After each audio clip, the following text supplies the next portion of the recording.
Cette semaine dans les actualités du monde chrétien, la réécriture de la Bible, la tentative du gouvernement chinois de changer la parole de Dieu et sa représentation choquante de Jésus. Bonjour à tous. Bienvenue à l'édition de cette semaine des actualités du monde chrétien.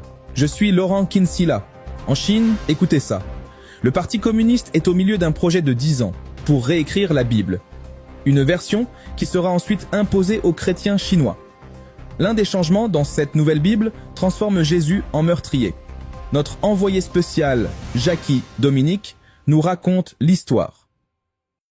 Des chrétiens chinois reçoivent des Bibles pour la première fois. Avec jusqu'à 130 millions de chrétiens chinois déclarés et la croissance explosive continue de l'Église souterraine, il y a maintenant beaucoup plus de chrétiens en Chine que de membres du Parti communiste.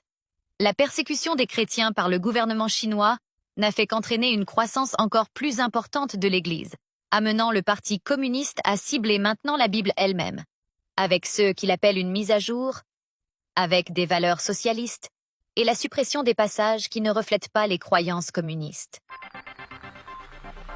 Les Chinois ne se contentent plus de toutes ces tentatives pour forcer les chrétiens à renier leur foi. Alors maintenant, ils sont passés à un niveau où ils essaient de réécrire les Écritures, de les confondre et de les empêcher de devenir chrétiens.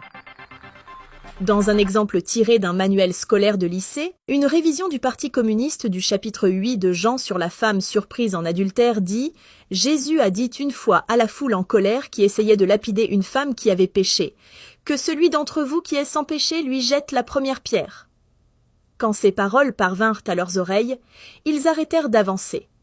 Quand tout le monde fut parti, Jésus lapida lui-même la femme et dit « Je suis aussi un pécheur. » Nous avons vu l'escalade.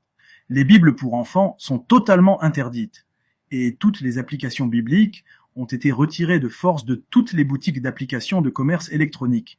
Des millions d'enfants chrétiens chinois ont été forcés de signer un formulaire renonçant publiquement à leur foi.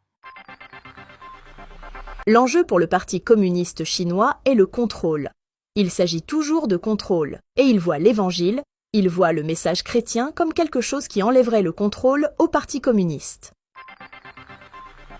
Donc cette nouvelle traduction socialiste de la Bible n'est qu'une étape de plus pour le Parti communiste chinois dans sa tentative de contrôler l'Église et de récupérer réellement le christianisme comme moyen de contrôler le peuple et de l'aider à servir les intérêts du parti. Mais un pasteur chinois aurait déclaré « Les dirigeants ont choisi un ennemi qui ne peut jamais être emprisonné. Ils sont condamnés à perdre. »